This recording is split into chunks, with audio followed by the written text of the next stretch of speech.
Think about the last choice you made. Maybe it was something small, hitting the snooze button this morning, choosing coffee over tea, or taking that familiar route to work. Or maybe it was something bigger, a decision in a meeting, a promise you made to a loved one, a goal you set for yourself. Now ask yourself a simple but profound question. Are you sure it was you who made it? This might sound strange, but for decades, science has been uncovering a startling truth. Living inside your mind, working silently in the background, is a powerful and invisible force. It's an architect that has been secretly shaping your world since the day you were born. This architect draws the blueprints of your thoughts, lays the foundation of your beliefs, and builds the structure of your reality, piece by piece, choice by choice. It's responsible for your gut feelings, your sudden impulses, your unbreakable habits, and the quiet biases that steer your life in directions you may not even notice. And for the most part, it operates completely in the dark, without your conscious permission. But what if you could turn on the lights? What if you could step into the design room of your own mind, meet this architect face to face, and understand its hidden blueprints? What if you could learn to work with it, to fix the faulty wiring of bad habits, to reinforce the foundations of your confidence, and to consciously design a life of your own choosing? That is the promise of this book. Over the next 10 chapters, we will embark on a journey into the hidden architecture of your mind. We will uncover the two powerful systems, the fast, intuitive autopilot, and the slow, deliberate thinker, that are constantly battling for control. We will explore the illusions your memory creates, decode the secret logic of your emotions, and expose the universal mental traps that cause even the smartest people to make predictable mistakes. But this isn't just a tour of the mind, it's a practical guide. You will be given a toolkit, a set of powerful ideas and simple techniques to help you make better decisions, break free from self-sabotage, and reclaim control over your focus and your future. Your life is the ultimate project. The question is, will you continue to let it be built by a silent, invisible architect, or will you finally pick up the tools and start designing it for yourself? If you're ready to meet the most influential force in your life, let's begin. Chapter 1. The Invisible Architect, Unmasking the Hidden Pilot in Your Brain. Have you ever been driving home from work, pulled into your driveway, and suddenly realized you have almost no memory of the last 15 minutes? You don't remember the turns you made, the traffic lights you stopped at, or the other cars you passed. Your body was there, executing hundreds of complex actions, steering, braking, accelerating, but your conscious mind was somewhere else entirely. It was thinking about dinner, replaying a conversation from your day, or worrying about a bill. So, who was driving the car? This is one of the most common and unsettling experiences we have, and it's the perfect window into the secret world of your mind. It's the first clue that reveals the presence of a silent partner in your life, a hidden pilot who takes the controls when you're not paying attention. This is the force we are calling the invisible architect. This architect isn't some mystical spirit or separate personality. It is a vast, powerful, and ancient system within your own brain. It's the sum total of your habits, your instincts, your gut feelings, and your learned associations. Think of it as the ultimate autopilot system, designed by millions of years of evolution for one primary purpose: efficiency. Your conscious mind, the part of you that is listening to these words right now, thinking and analyzing, is incredibly powerful, but it's also incredibly expensive to run. It consumes a huge amount of mental energy. If you had to consciously think about every single action you take all day, from tying your shoes to breathing to forming a sentence, you would be completely exhausted by 9 a.m. To solve this problem, your brain became a master of delegation. Any task that is repeated often enough, any pattern that is recognized frequently, gets handed off from the conscious, energy-guzzling part of your brain to this efficient, low-energy autopilot. The invisible architect takes over. It runs the show from the background, freeing up your conscious mind to focus on what's new, what's complex, or what's dangerous. It's the reason you can walk and talk at the same time, the reason a professional musician's fingers can fly across the keys without a single conscious thought, and the reason you got home safely while your mind was a million miles away. This architect is at work every second of your life. When you meet someone new, it takes less than a second for it to make a judgment. Based on their facial expression, their tone of voice, and 1,000 other tiny cues cross-referenced against every person you've ever met, the architect delivers a simple, immediate feeling. I like this person. I don't trust this person. You didn't consciously weigh the evidence, you just felt it. That was the architect. When you walk into a grocery store, your architect is the one scanning the shelves, recognizing familiar brand logos and creating the subtle impulse to grab that bag of chips you always buy. It's the whisper in your ear that says, "You deserve a treat." It's the force that guides your hand, often against your better judgment. But here's the crucial part. This architect, for all its incredible efficiency, is not a flawless designer. It's an old system running on ancient code. It was built for a world of immediate physical threats, not for the complex, abstract world of social media, stock markets, and 24-hour news cycles. Its primary tools are not logic and reason, but pattern recognition and mental shortcuts. And because of this, its blueprints are often full of glitches. These glitches are what we call cognitive biases. They are the predictable, systematic errors in our thinking. The architect prefers a simple, coherent story over a complex, uncertain truth. It will jump to conclusions based on incomplete information because waiting for all the facts is inefficient. It will favor information that confirms what it already believes because questioning your own reality is hard work. It is easily fooled by the way information is presented and heavily influenced by emotions that you might not even be aware you're feeling. For example, your architect is the reason you fear a shark attack, a statistically minuscule risk, more than you fear driving your car, one of the most dangerous things you do every day.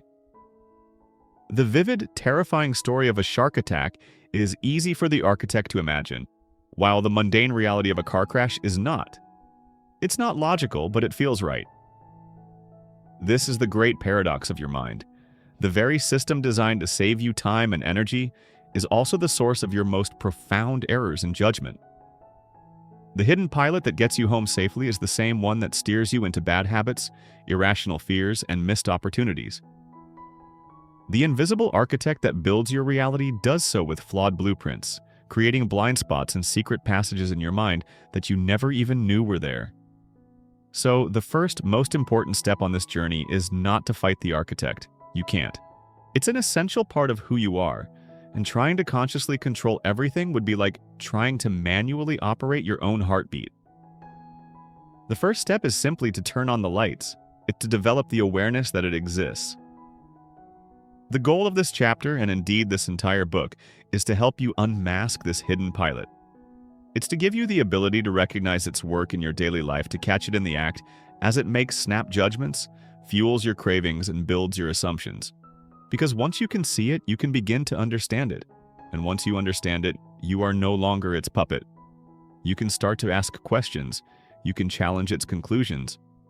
You can learn when to trust its powerful intuition, and more importantly, when to step in, take the controls and say, "Thank you, I'll take it from here." You have spent your entire life with this silent partner. It's time you were properly introduced. Now that we've met the architect, the fast, intuitive, and often flawed pilot, we need to meet the other character in this story, the slow, logical, and lazy commander it serves. The one you think of as you. Chapter 2. The Autopilot and the Thinker. Why your brain has two speeds. In the last chapter, we met the invisible architect, the hidden pilot that handles so much of your life on instinct. Now it's time to properly meet the two characters that make up this internal world. To feel them at work, let's try a quick experiment. I'm going to give you two simple problems. First, what is 2 plus 2? The answer, 4, probably just appeared in your mind. No effort, no calculation. It was automatic, instantaneous. It felt like a reflex. Now the second problem, what is 17 times 24? Unless you're a math prodigy, you didn't just know the answer. You felt a distinct mental shift. Your attention narrowed. You might have felt your pupils dilate slightly, your muscles tense. You had to actively decide to engage with the problem, to dredge up the rules of multiplication from your memory, and to hold a series of numbers in your head as you worked through the steps. It was slow, deliberate, and it required effort. You could almost feel the gears of your mind turning. And if you're listening to this while driving or doing something else, you probably didn't even bother to solve it. It felt like too much work. In that simple contrast, you have just experienced the two fundamental modes of your thinking. You have met the two main characters in your head. For the rest of this book, we will call them the autopilot and the thinker. The autopilot is the hero of that first problem. It's our name for the fast, automatic, intuitive system we introduced in Chapter 1. It's the part of your brain that operates effortlessly. It recognizes faces, reads emotions, understands simple sentences, and drives your car on a familiar road. It's always on, humming along in the background, processing an incredible amount of information from your senses and making instant connections. It thinks in associations, metaphors, and stories. Its language is the language of emotion and gut feeling. The autopilot is the source of your first impressions, your sudden creative insights, and your irrational fears. It is your inner storyteller, constantly working to create a simple, coherent narrative of the world around you, even if it has to cut corners to do it. The thinker, on the other hand, is the system you had to engage for the second problem. It is the slow, deliberate, and analytical part of your mind. This is the voice you probably identify as you. The thinker is what you use to compare two different phone plans, to follow a complex set of instructions, or to park in a tight space. It is rational, logical, and cautious. It can follow rules, handle complex computations, and look for evidence. But all this power comes at a cost. The thinker requires attention and effort. Attention is a finite resource. You have a limited budget of it each day. And just like physical labor, mental labor, the work of the thinker is tiring. This leads to the single most important personality trait of the thinker. It is fundamentally lazy. The relationship between these two systems defines your entire mental life. Imagine the autopilot as an eager, lightning-fast junior assistant, and the thinker as a powerful but incredibly lazy senior executive. The autopilot is constantly on the job, 24/7. It scans the environment, processes information, and generates a continuous stream of suggestions for the boss. It offers impressions, feelings, and intentions. It might say, "That person looks untrustworthy," or "Let's grab that donut," or "This situation feels dangerous, we should leave." The thinker is sitting in the corner office. Its job is to oversee the assistant. It can approve, reject, or modify the suggestions. It has the final say. But because the thinker is lazy and its attention is limited, it often just takes the junior assistant's word for it. In most situations, it simply endorses the autopilot's recommendations with little to no independent review. It just rubber stamps the suggestion and moves on. This arrangement works beautifully most of the time. The autopilot is generally very good at its job. It allows you to navigate the world with incredible speed and efficiency, but its reliance on shortcuts and assumptions makes it prone to systematic errors. And when the autopilot makes a mistake, the lazy thinker is often too disengaged to catch it. Let me give you a classic example. A bat and a ball together cost $1.10. The bat costs $1 more than the ball. How much does the ball cost? For a huge number of people, an answer immediately pops into their head. 10 cents. It's simple, intuitive, and it feels right. That answer came directly from your autopilot. But it's wrong. Take a moment. Engage your thinker. If the ball costs 10 cents and the bat costs $1 more, the bat would be $1.10. Together, they would cost $1.20. That's not right. The correct answer is that the ball costs 5 cents and the bat costs $1.05. This little puzzle perfectly exposes the dynamic between our two systems. The autopilot saw the numbers $1.10 and $1, jumped to a plausible conclusion, and shouted, 10 cents. The thinker, being lazy, heard this confident answer and thought, yeah, that sounds about right, and endorsed it without doing the actual work of checking the math. To find the correct answer, you have to actively resist the intuitive answer provided by your autopilot and deliberately engage the effortful logic of your thinker. Your mind is a place of constant interaction between these two characters. The autopilot is the impulsive one, generating quick emotional responses. The thinker is the cautious one, capable of overriding those impulses with logic and self-control. Every time you resist eating a piece of cake, you're feeling your thinker wresting control away from your autopilot. Every time you bite your tongue instead of saying something angry, your thinker has just won a brief battle. But because the thinker gets tired, self-control is a depletable resource. This is why you're more likely to make bad food choices at the end of a long, stressful day. Your thinker is exhausted from making decisions all day, and it no longer has the energy to fight back against the autopilot's simple, primal demand for sugar. Understanding this two-system model is the key to unlocking the secrets of your mind. You are not one unified consciousness. You are a complex partnership. And for the most part, you wrongly identify with the lazy executive, the thinker, believing it's in charge. In reality, the energetic but error-prone assistant, the autopilot, is running the show far more often than you imagine. Now that we have met the two main players, we can begin to explore the most fascinating question of all. How do these two systems work together to construct your perception of reality itself? How does a flawed storyteller and a lazy supervisor build the world you see, hear, and feel every single day? That is where our journey takes us next. Chapter 3. Building Your Reality. How Your Mind Creates the World You See. If you are in a quiet room right now, you probably believe you are hearing silence. But you're not. Your ears are picking up the low hum of a refrigerator, the distant rumble of traffic, the whisper of air through a vent. Your brain is simply filtering it all out.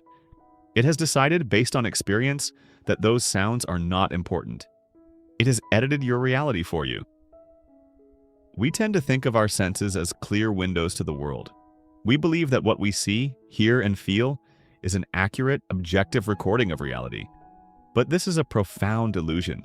Your mind is not a camera passively recording what's out there. It is an artist actively painting a picture. And the artist is your autopilot, the invisible architect.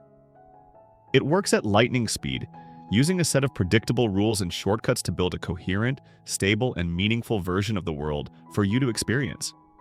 And it does this by making massive assumptions. One of the most powerful rules your autopilot uses is the rule of coherence. Your brain absolutely hates ambiguity and randomness.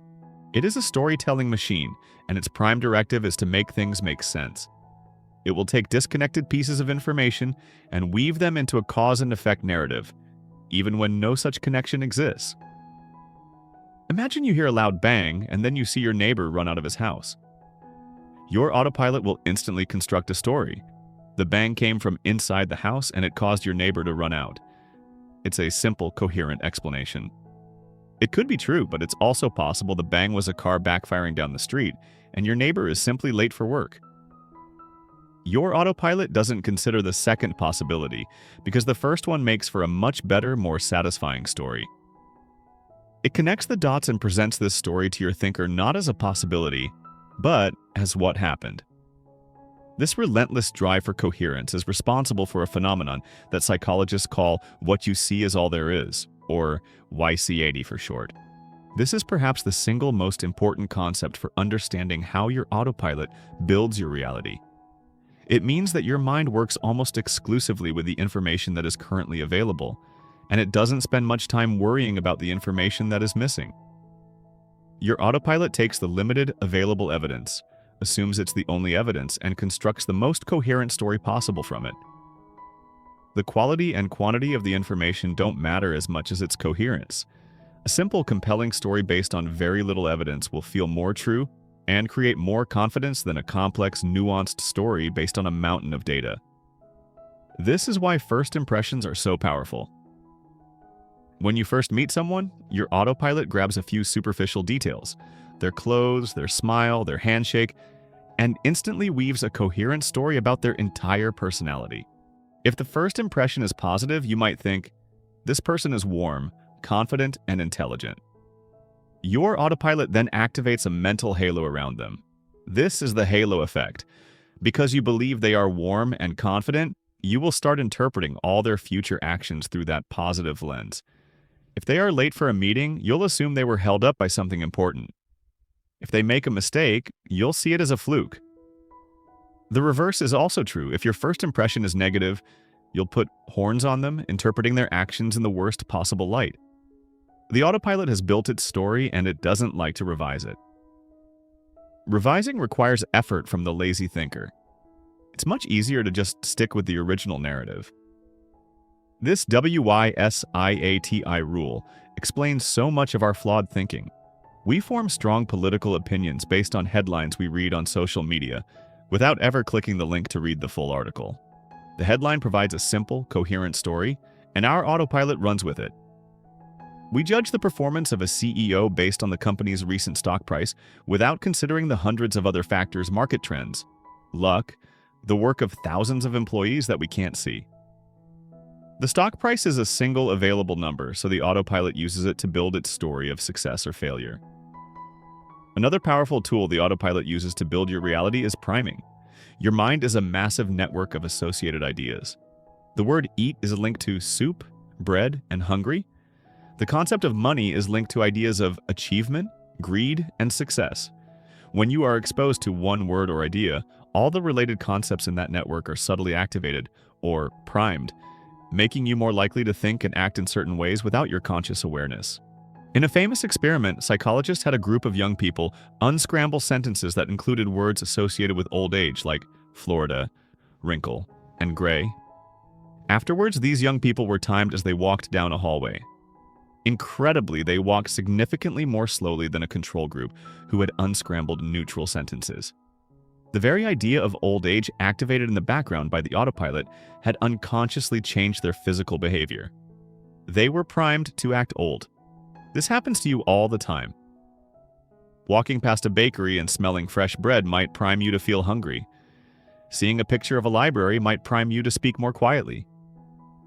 These subtle environmental cues are constantly influencing the architect's design, changing your mood, your choices, and your perception of the world from one moment to the next. So, what does this all mean? It means the reality you experience is not an objective truth. It is a construction, a carefully curated story assembled by your autopilot.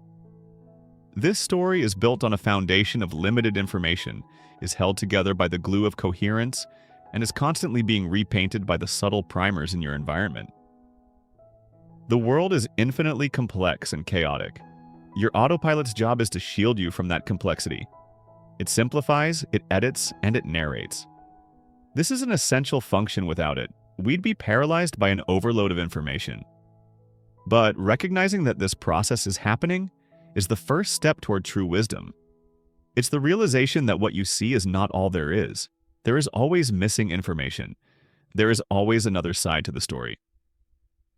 Understanding the architect's process allows you to start questioning its creation. You can learn to ask, what am I not seeing? What information might be missing from this simple, compelling story?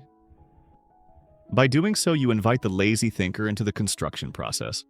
You start to move from being a passive resident of a reality built for you to an active participant in its design. But the reality the architect builds isn't just about the present moment. It also extends backward in time, shaping the very story of who you are. The way your mind constructs your past is just as fascinating and just as flawed as the way it constructs your present. Next, we will explore the great illusion of memory. Chapter 4. The Memory Illusion. Why your past is not what you think. Think of a happy memory from your childhood. Maybe it's a birthday party, a family vacation, or the feeling of sunlight on your face during a summer afternoon. Hold that memory in your mind. See the colors, hear the sounds, feel the emotions. Now, consider this. What you are experiencing is not a replay. It is a reconstruction. We tend to imagine our memory as a vast digital archive, a library of video files stored neatly in our brain. When we want to remember something, we believe we are retrieving that file and playing it back exactly as it was recorded.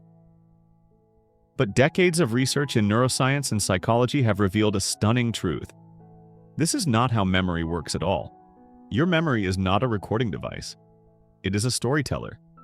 Every time you access a memory, you are not retrieving a static file. You are actively rebuilding the event from scratch, using scattered fragments of information stored across your brain. And here's the critical part. Your autopilot, the invisible architect, is in charge of this reconstruction process. And just like when it builds your present reality, it takes shortcuts, it fills in gaps, and it edits the story to make it more coherent and meaningful now. This means that every act of remembering is also an act of rewriting. your present mood, your current beliefs, and the context in which you are remembering all influence the story that gets told. A memory you reconstruct when you are happy will feel different and even contain different details than the same memory reconstructed when you are sad. One of the most powerful tools the architect uses to rewrite your past is the narrative bias. Your mind needs a coherent story of who you are. It needs a life story that makes sense, where events are connected by cause and effect, leading logically from your past to your present self. To create this smooth narrative, your memory will often subtly or sometimes dramatically alter the past. It will downplay events that don't fit the story, and it will highlight moments that seem to foreshadow who you've become. Think about the story you tell of your own career. You probably have a neat narrative about how one job led to another, how a key decision set you on your current path. But the reality was likely much messier, filled with chance encounters, lucky breaks, and moments of sheer confusion. Your autopilot has cleaned up the script, creating a story of intention and purpose where there was mostly just improvisation. This isn't a lie, it's a necessary process to maintain a stable sense of self. But the memory illusion goes even deeper. The architect doesn't just rewrite old memories, it can create entirely new ones. This is the phenomenon of false memories. In countless studies, psychologists like Elizabeth Loftus have shown how remarkably easy it is to implant memories of events that never happened. By simply suggesting to people that they were once lost in a shopping mall as a child, or that they had a bad experience with a certain food, a significant portion of them will not only come to believe it, but will remember it in vivid detail. They will invent sights, sounds, and feelings to flesh out the fabricated event. This happens because the storyteller in your mind can't always distinguish between real experience and imagination. If a story is plausible, is told with confidence, and is associated with some genuine emotion, the architect can file it away in the same place it stores real events. This is why eyewitness testimony in court can be so dangerously unreliable. A witness's memory can be contaminated by a leading question, a photograph, or a conversation they had after the event, changing their memory of what they actually saw. Another crucial glitch in our memory system is what we'll call the peak end rule. When your architect looks back to evaluate a past experience like a vacation, a movie, or a medical procedure, it doesn't average out your feelings over the entire duration. That would be too much work for the lazy thinker. Instead, the autopilot uses a simple shortcut. It pays attention to only two moments: the peak, the most intense point, either good or bad, and the end. The duration of the experience is almost completely ignored. This is called duration neglect. Imagine two painful medical procedures. Procedure A lasts for 10 minutes and is consistently painful. Procedure B lasts for 20 minutes. It has the same 10 minutes of pain as Procedure A, but is followed by 10 more minutes of gradually diminishing, but still uncomfortable sensation. Which one would you rather repeat? Logically, Procedure A is better. It involves less total pain. But in experiments, people consistently rate Procedure B as a less negative experience. Why? Because its peak pain was the same, but its end was less painful. The memory of the event, as constructed by the autopilot, was less traumatic, even though the event itself was objectively worse. This has profound implications for our lives. We choose to repeat experiences not based on the total sum of happiness they bring us, but on how good our memory of them is. A fantastic 2-week vacation can be ruined in your memory by a stressful, argument-filled final day. A difficult but ultimately successful project will be remembered fondly if the final moments were ones of celebration and relief.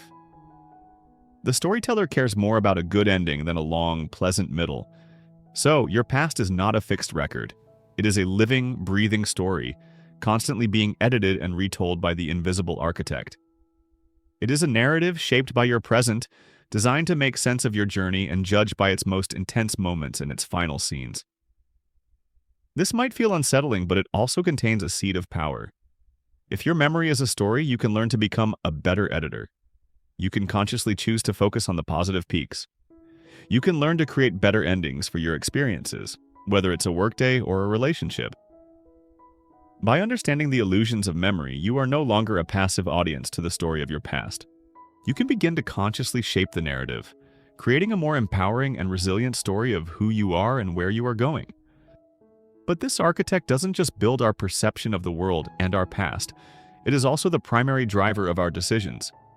And it makes those decisions not with cold logic, but with a language that is ancient, powerful, and often invisible to us, the language of emotion. Chapter 5. The Logic of Emotion, the Secret Feelings that Drive Your Decisions. For centuries, we have held a belief that is deeply ingrained in our culture, the idea that logic and emotion are enemies. To make a good decision, we are told, you must be rational, calculating, and cold. You must set your feelings aside. A logical mind is a clear mind. An emotional mind is a clouded one. This idea is not only wrong, it is the exact opposite of the truth. Imagine a person who, through a tragic brain injury, has had the connection between their rational brain centers and their emotional centers severed. They can still analyze problems with perfect logic. They can list the pros and cons of any situation. They can describe exactly what they should do. But they have one catastrophic problem. They can't make a decision. They can spend hours debating whether to use a blue pen or a black pen, trapped in an endless loop of analysis because they have no feeling to nudge them in one direction or another. This is not a thought experiment. Neurologists like Antonio Damasio have studied patients like this, and their work reveals a profound truth. Emotion is not the enemy of reason. It is the very foundation of it. Your feelings are not random noise that gets in the way of good judgment. They are a form of information, a powerful, ancient, and incredibly fast form of information delivered by your autopilot. They are the secret engine that drives your decisions. When you are faced with a choice, your autopilot doesn't run a complex cost-benefit analysis. It does something much simpler and faster. It consults your emotions. It accesses a vast, unconscious database of your past experiences and asks a simple question: how did this make me feel last time? The answer comes back not as a number or a spreadsheet, but as a gut feeling, a subtle physical sensation. A sense of dread, a flicker of excitement, a wave of comfort. This is what we call intuition. These emotional signals, or somatic markers as Damasio calls them, are the autopilot's shortcuts. They tag outcomes and options with an emotional value. Good for you or bad for you. This is why looking over the edge of a high cliff feels terrifying, even if you are perfectly safe behind a railing. Your autopilot delivers a powerful danger signal based on millions of years of evolutionary programming. This is why the smell of a food that once made you sick can make you feel nauseous years later. The emotional tag is powerful and persistent. This system is incredibly efficient. It allows you to make thousands of micro-decisions every day without engaging the slow, lazy thinker. But just like the other shortcuts we've explored, this one has glitches. Your emotional logic is not always logical. One of the biggest glitches is the affect heuristic. This is a fancy term for a simple idea.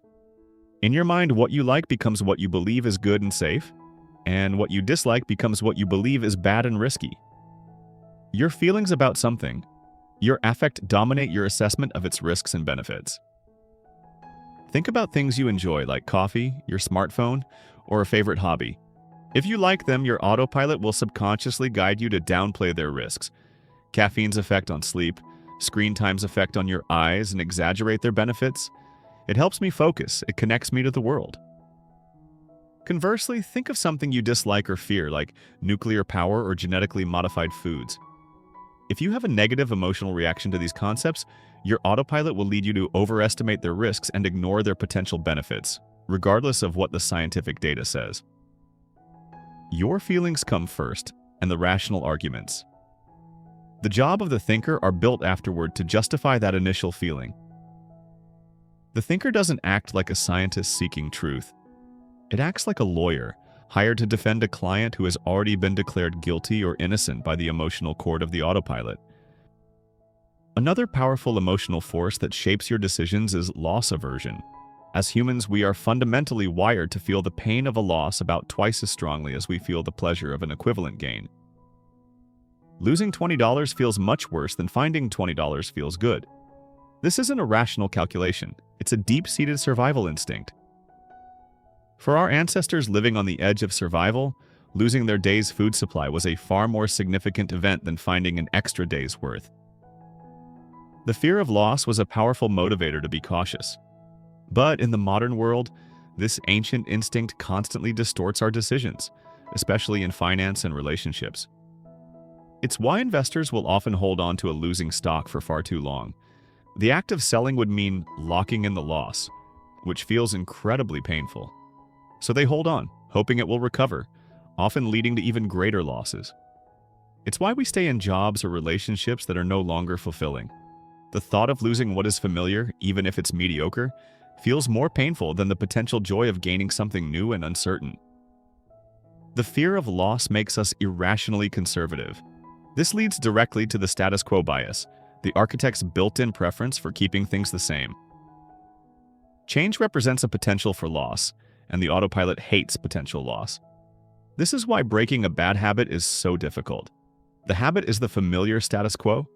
Even if you know it's bad for you, the act of changing involves giving something up, which triggers the pain of loss aversion. So, your decisions are not the product of a cool, detached analysis. They are the result of an ongoing, invisible conversation between your feelings and your thoughts. The autopilot provides a quick, emotional gut check based on past experiences and ancient fears. The lazy thinker then takes that feeling and constructs a logical-sounding story to justify it. Understanding this emotional logic is empowering. It means you can start to question your gut feelings rather than blindly trusting them. When you feel a strong emotion about a decision, fear, excitement, disgust, you can pause and ask, where is this feeling coming from? Is it based on a real assessment of the situation, or is it an echo from my past? Is my fear of loss preventing me from seeing a great opportunity? You can't get rid of your emotions, nor would you want to. They are essential, but you can learn to understand their language.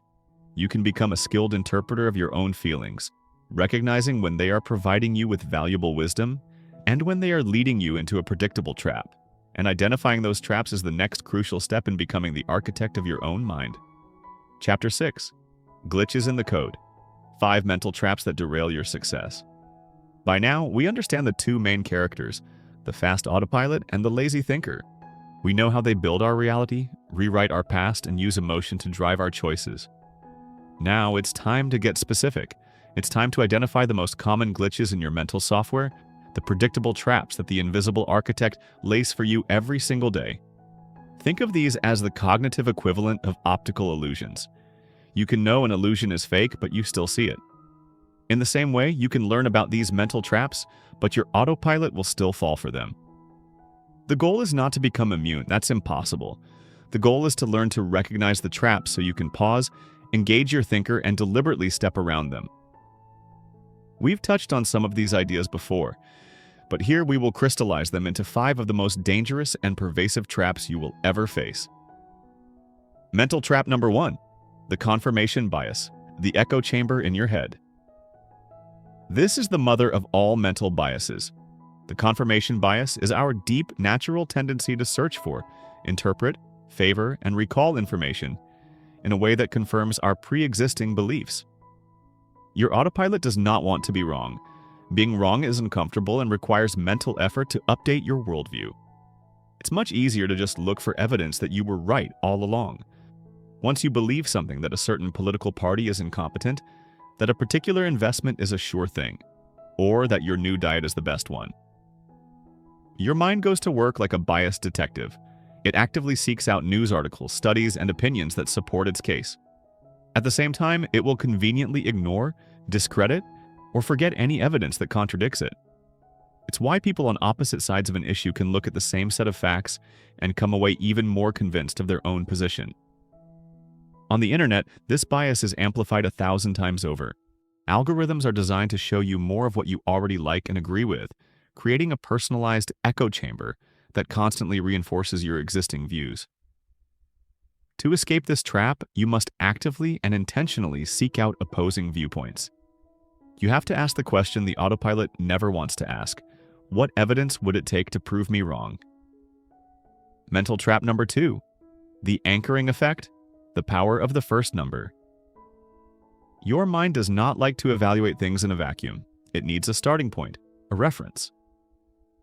The anchoring effect describes our tendency to be overly influenced by the first piece of information we receive. That first piece of information becomes an anchor, and all subsequent judgments are tethered to it. This trap is a favorite of negotiators and marketers. A car salesman will start with a ridiculously high sticker price. That high number becomes the anchor. Even when he generously lowers it, the new price seems reasonable in comparison. A restaurant will put a very expensive bottle of wine at the top of the menu. They don't expect to sell many, but it makes the second most expensive bottle look like a bargain. You anchor yourself all the time. The first salary you ever earned can anchor your expectations for future raises. The initial asking price of a house anchors your negotiation. To fight this, you must learn to recognize when an anchor is being dropped. When you hear an initial number, consciously pause and ask, is this number based on objective value or is it just an arbitrary starting point? Let me ignore it and determine my own value from scratch. Mental trap number 3, the sunk cost fallacy, throwing good money after bad. Have you ever finished a terrible movie just because you already paid for the ticket? Or continued to pour money into a failing business project because you've already invested so much? If so, you've fallen for the sunk cost fallacy. Sunk costs are resources, time, money, effort that you've already spent and cannot get back. Rationally, they should have no bearing on your future decisions. The only thing that should matter is the potential for future costs and benefits. But your autopilot, driven by loss aversion, hates the idea of wasting what you've already put in. Admitting that the past investment was a mistake feels like accepting a loss, which is painful. So, to avoid that pain, you continue to invest, hoping to turn the situation around, often making things much worse. This fallacy keeps people in bad jobs, bad relationships, and bad investments. To overcome it, you must learn to evaluate your decisions based only on the future. Ask yourself, if I weren't already invested, would I get into this situation today? Knowing what I know now, is this the best use of my future time and money? Mental trap number 4, the availability heuristic. If you can think of it, it must be true. How do you judge the likelihood of an event? You don't consult statistical tables. Your autopilot uses a simple shortcut. It judges the probability of something based on how easily examples come to mind. This is the availability heuristic. This is why people worry more about dying in a plane crash than a car crash. Plane crashes are rare, but when they happen, they receive massive, dramatic media coverage. The vivid images are easily recalled, making the event seem more common than it is. Car crashes happen every day and are rarely headline news, so they are less available in our minds. This trap distorts our perception of risk in every area of life. We are more afraid of terrorism than we are of heart disease. We buy lottery tickets because we hear vivid stories of the winners, not the millions of losers. To counter this, you need to engage your thinker and seek out the real data. When you feel a strong fear or hope about something, ask, is this feeling based on how easily I can imagine this? Or is it based on the actual facts and statistics? Mental trap number 5, the planning fallacy. Why you're always late. The planning fallacy is our universal and optimistic tendency to underestimate the time, costs, and risks of future actions while simultaneously overestimating their benefits. It is the reason your 5-minute task takes an hour, your weekend project stretches into a month, and your budget always seems to double. This happens because when you plan, your autopilot constructs an ideal best-case scenario. It visualizes a smooth path to success and doesn't naturally consider the countless delays, obstacles, and unexpected problems that will inevitably arise. It's a form of the Why-Ciati rule, what you see is all there is. You see the successful outcome, and you don't see the messy process in between. The best way to combat this is to take the outside view. Instead of looking at the specifics of your unique project, look at similar projects from the past. How long did they actually take? What problems did they run into? By looking at the statistics of a class of similar cases, you can anchor your forecast in reality, not optimism. These 5 traps are just a few of the most common glitches in our mental code. They are part of the human condition, but by naming them, understanding them, and learning to spot them in the wild, you give yourself a fighting chance. You learn to be skeptical of your own certainty. You learn when to slow down and call in the lazy but powerful thinker. And by avoiding these traps, you can clear the path to building something truly remarkable. A life guided by conscious choice, not just by automatic habit.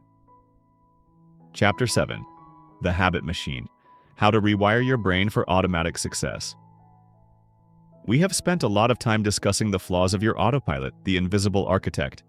We've seen how its shortcuts and biases can lead you into predictable traps. It might be easy to come away with the impression that the autopilot is the villain of our story, but that would be a profound mistake. The autopilot is not your enemy. It is the most powerful tool you possess. The problem is not its existence. The problem is that it has been programmed by chance, by circumstance, and by the random inputs of your life. It has been running on default settings. But what if you could become the programmer? What if you could intentionally write new code for your autopilot to run? You can. And the name for that code is habits.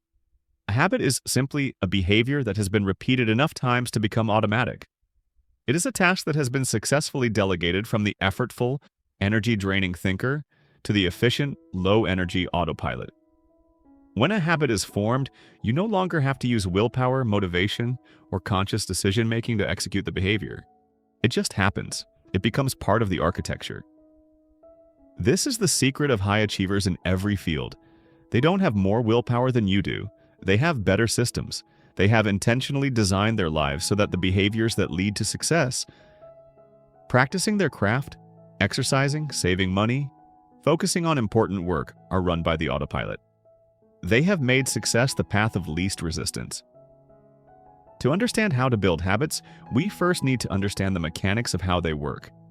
Every habit follows a simple three-step neurological loop, which we'll call the habit loop, the cue.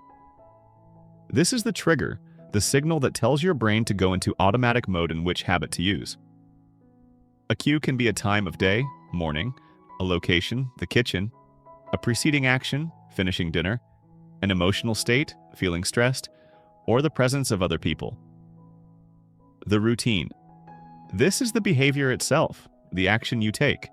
It can be physical, grabbing a cookie, mental, starting to worry, or emotional, lashing out in anger. The reward. This is the payoff, the benefit you gain from the routine. The reward is what tells your brain that this particular loop is worth remembering for the future. It's the reason the habit exists. The reward for grabbing a cookie might be a jolt of sugar. The reward for worrying might be a temporary feeling of being prepared. This loop cue routine. Reward is the engine of all your behaviors, both good and bad. The craving you feel is your brain anticipating the reward before you even start the routine.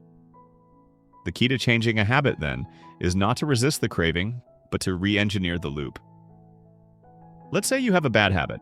Every afternoon around 3 p.m., the cue, you feel tired and unfocused at your desk. So you get up, go to the break room, and buy a sugary soda, the routine. The reward is twofold, the burst of sugar and the mental break from your work. Trying to just stop this with willpower is a losing battle. Your thinker will eventually get tired and the autopilot will win. A much better approach is to diagnose the loop and change a single component. First, identify the real reward you're craving. Is it the sugar or is it the break? You could experiment. The next day at 3 p.m., instead of getting a soda, try walking around the block for 5 minutes and then going back to your desk. If your craving is gone, the reward you were seeking wasn't the sugar at all.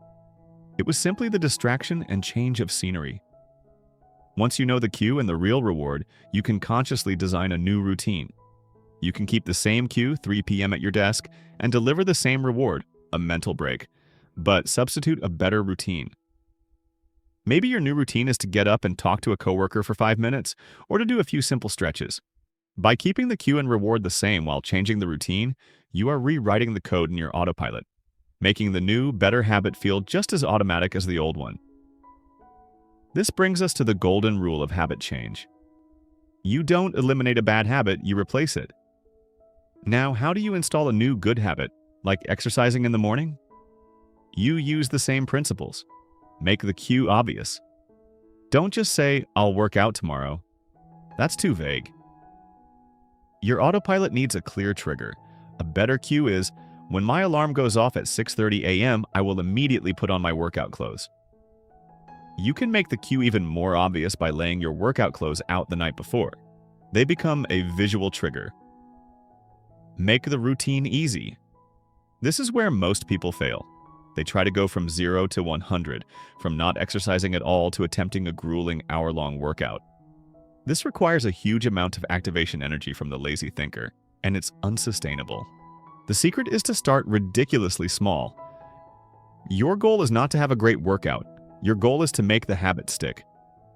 So, start with a routine that is so easy you can't say no. Your new habit isn't go to the gym for an hour. It's put on your running shoes and walk out the front door. That's it. Do that for a week. Once showing up is automatic, you can slowly increase the duration and intensity. This is the art of mastering the start. Make the reward satisfying. A new habit needs an immediate reward to convince your brain it's worth doing again. The long-term rewards of exercise, better health, weight loss, are too far in the future to keep the autopilot engaged. You need something now. The reward could be the feeling of accomplishment. It could be tracking your progress in a journal and seeing the streak grow.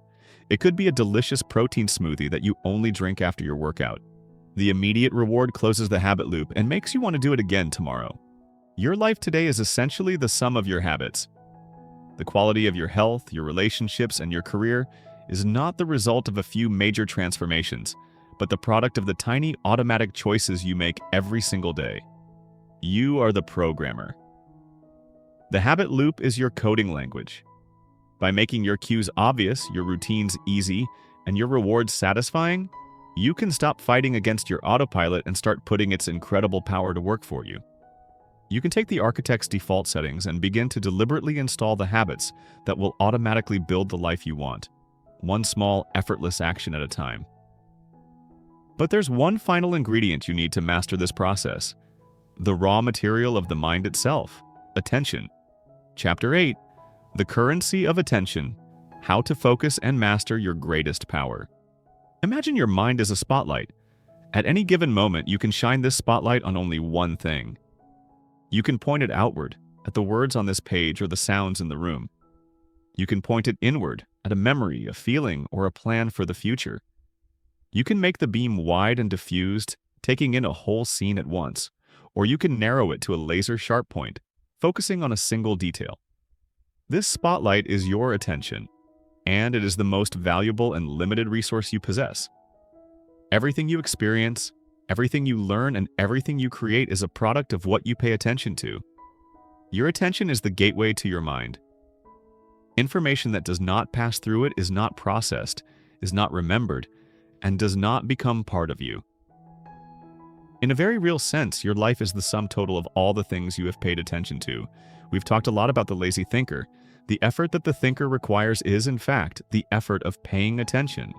Attention is the currency you spend to override your autopilot, to learn a new skill, to think critically, and to solve complex problems. When you pay attention, you are spending a finite budget of mental energy.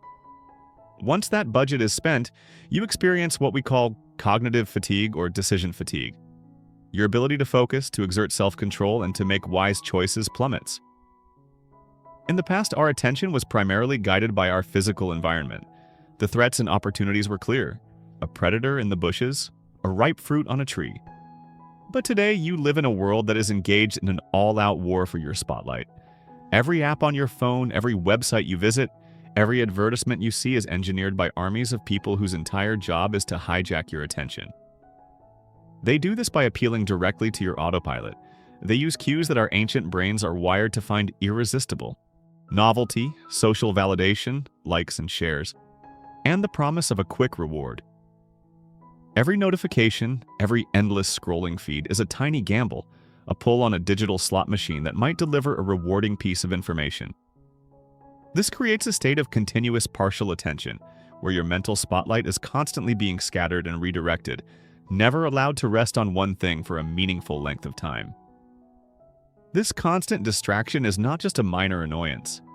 It is a profound threat to your ability to live a good life. A distracted life is a shallow life. When you cannot sustain your focus, you cannot engage in deep work, the kind of focused effort that produces real value and fulfillment. You cannot be fully present in your conversations, robbing your relationships of depth and connection. You cannot even be fully present with yourself, to understand your own thoughts and feelings. Mastering your attention, then, is the single most important skill of the 21st century. It is the prerequisite for everything else. So, how do you do it? How do you reclaim control of your mental spotlight? First, you must recognize that multitasking is a myth. When you think you are doing two things at once, like writing an email while on a phone call, you are not.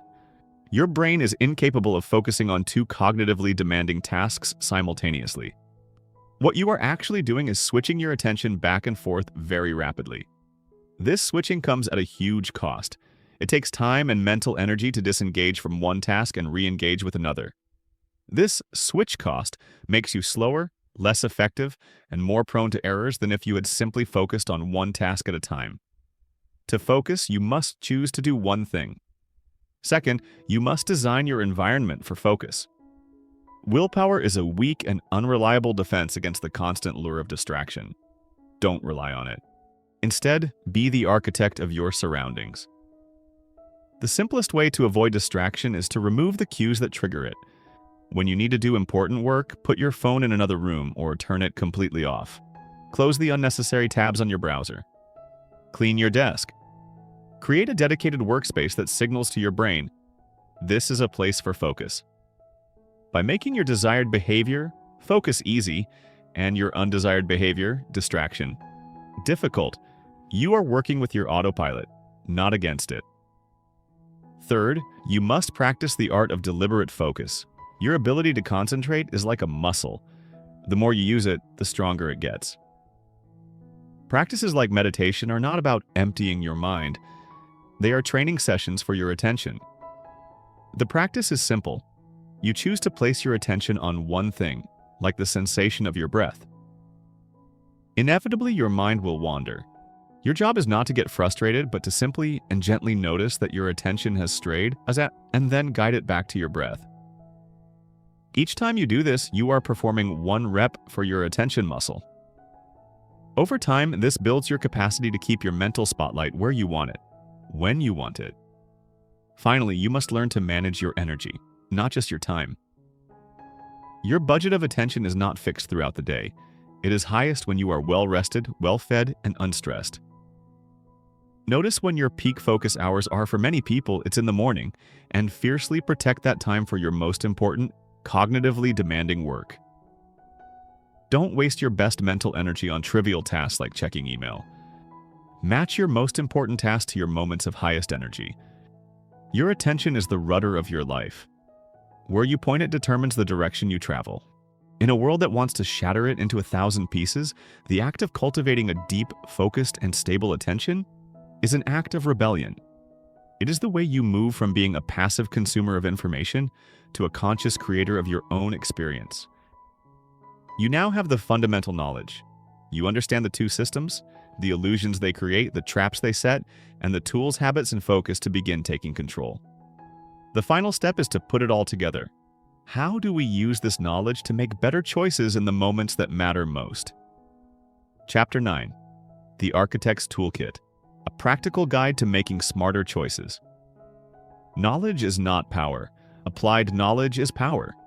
Over the last 8 chapters, we have toured the intricate and often bizarre architecture of your mind. We've met the impulsive autopilot and the lazy thinker. We've seen how they construct your reality, your memories, and your emotions. We've identified the mental traps they lay and explored the foundational skills of habit formation and attention management. Now it's time to put it all together.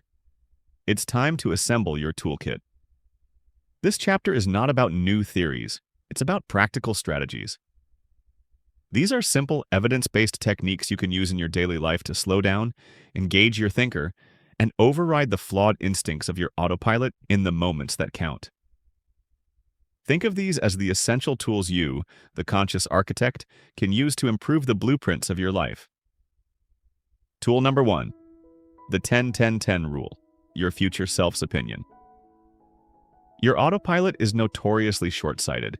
It is driven by immediate gratification and the avoidance of immediate pain. It wants the donut now, and it doesn't care about the long-term health consequences. It wants to avoid the difficult conversation now, and it doesn't care about the long-term damage to the relationship. The 10/10/10 rule is a simple but powerful tool to break out of this short-term thinking. When you are faced with a difficult decision, ask yourself 3 questions. How will I feel about this in 10 minutes? How will I feel about this in 10 months? How will I feel about this in 10 years? This simple exercise forces you to engage your thinker. It pulls you out of the immediate emotional reaction and makes you consider the long-term consequences of your actions. The choice to lash out in anger might feel good for 10 minutes, but it will likely feel terrible in 10 months and could be a source of deep regret in 10 years. The decision to skip your workout for a comfortable evening on the couch feels great in the moment, but the cumulative effect of such choices over 10 months can be disastrous. This tool creates instant perspective. Tool number 2, the pre-mortem, imagining failure to prevent it. We are all victims of the planning fallacy. Our natural optimism, fueled by the Autopilot's WYSIATI rule, makes us blind to potential obstacles. We create plans based on best-case scenarios. A pre-mortem is the antidote. It's a brilliantly effective technique pioneered by psychologist Gary Klein. The process is simple. Before you begin a new project, a new business, or any significant endeavor, gather your team or simply sit down by yourself and imagine that it is 1 year in the future. The project has failed. It has failed completely and spectacularly. Now take 10 minutes and write down every possible reason why it failed. This exercise feels unnatural, but it is incredibly effective. It legitimizes doubt and encourages critical thinking. It forces your mind to switch from the optimistic confirmation mode to a critical, what could go wrong mode. Suddenly, you and your team will start to see the potential risks you were blind to before. The unexpected market shift, the key person who might leave, the technical glitch you hadn't considered. By imagining failure beforehand, you can see the threats and reinforce your plan before you start, dramatically increasing your chances of success. Tool number 3, the identity shift, becoming the person you want to be. Trying to change your behavior by focusing only on the behavior is a struggle. It's a constant battle of willpower. A far more powerful method is to focus on changing your identity. Instead of saying, "I'm trying to quit smoking," which frames it as a struggle against your current identity as a smoker, you say, "I am not a smoker." Instead of, "I'm trying to eat healthy," you adopt the identity, "I am a healthy person." This isn't just a word game, it's a way to reprogram your autopilot. Every action you take is a vote for the type of person you wish to become. When you choose a salad over fries, you cast a vote for "I am a healthy person." When you write 1 page, you cast a vote for "I am a writer." The goal is not to achieve a certain outcome, losing 20 pounds, but to become a certain type of person. When your identity shifts, the behaviors follow automatically. A healthy person doesn't have to use willpower to choose the salad, it's simply what they do. This tool reframes behavior change from a process of deprivation to a process of becoming. Tool number 4, the second-level thought. And then what? The autopilot is a master of first-level thinking. It sees an immediate problem and an immediate solution, often without considering the ripple effects. This leads to decisions that solve 1 problem but create 3 more. To make smarter choices, you must train yourself to engage in second-level thinking. It's the habit of asking 1 simple question. And then what? First-level thinking says, "I'll eat this cake because it tastes good." Second-level thinking asks, "And then what? I'll feel a sugar crash in an hour, I'll sabotage my health goals, and I'll feel guilty." First-level thinking says, "I'll lower the price of my product to get more customers." Second-level thinking asks, "And then what? My competitors might lower their prices too, starting a price war. My brand might be perceived as cheap, and my profit margins will shrink." Second-level thinking is about considering the long-term consequences and the unintended side effects of your actions. It requires the deliberate effort of the thinker. It is one of the key separators between mediocre decision-makers and great ones. These 4 tools are your starting kit. They are simple, practical, and can be applied immediately. The 10/10/10 rule helps you defeat short-term emotion. The pre-mortem helps you overcome blind optimism. The identity shift makes behavior change sustainable. And the second-level thought helps you see the full picture. By practicing these techniques, you are not just making better decisions. You are actively training the relationship between your autopilot and your thinker. You are teaching the lazy executive when to step in and when to question the impulsive assistant. You are beginning, piece by piece, to consciously redesign the very architecture of your mind. Chapter 10. Becoming the Architect: How to Consciously Design the Life You Want. We began this journey with a simple, unsettling question. When you make a choice, are you sure it was you who made it? By now, you know the answer is far more complex than you ever imagined. You now know that you are not a single, unified self, but a dynamic partnership between two very different characters. There is the autopilot, the fast, intuitive, and efficient storyteller who runs most of the show from the shadows. And there is the thinker, the slow, deliberate, and powerful but lazy commander who believes it's in charge. For most of your life, this partnership has been running on default settings. The invisible architect has been building your world using ancient blueprints, full of glitches, biases, and shortcuts that, while efficient, have often led you astray. It has constructed a reality based on incomplete information, rewritten your past to fit a convenient narrative, and made choices based on the fleeting logic of emotion and the deep-seated fear of loss. You have lived, for the most part, as a resident in a house you did not consciously design. But the entire purpose of this journey has been to hand you the blueprints. It has been to turn on the lights in the design room of your own mind. You can now see the architecture for what it is. You can name the biases, you can identify the mental traps, and you understand the fundamental mechanics of habit and attention. This knowledge changes everything, because once you see the architect, you can never unsee it. You can no longer be a passive observer. You are now faced with a choice, the most important choice of all. Will you continue to let your life be built by default, or will you choose to build it by design?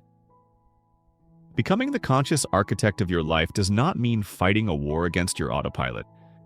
It does not mean trying to live in a state of constant, exhausting vigilance, questioning every single thought and impulse.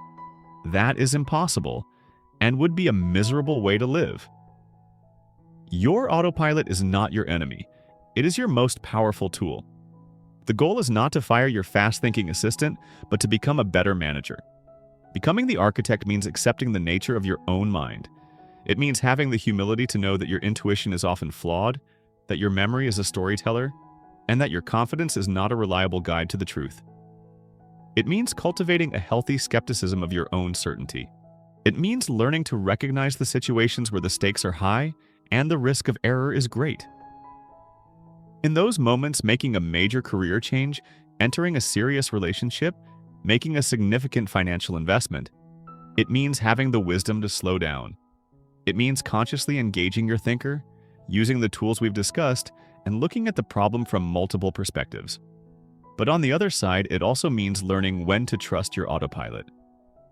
After thousands of hours of deliberate practice in a stable, predictable environment, like a seasoned firefighter in a burning building or a master chess player recognizing a pattern, your intuition can become a source of profound wisdom.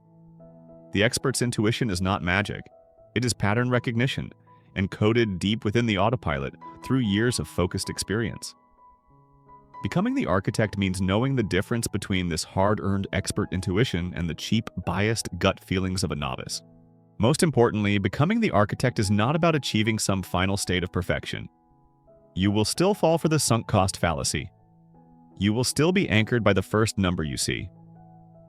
The confirmation bias will still whisper in your ear, telling you that you are right. The journey of self-awareness has no final destination. The real victory is in the process itself. It is in the small, daily acts of conscious design.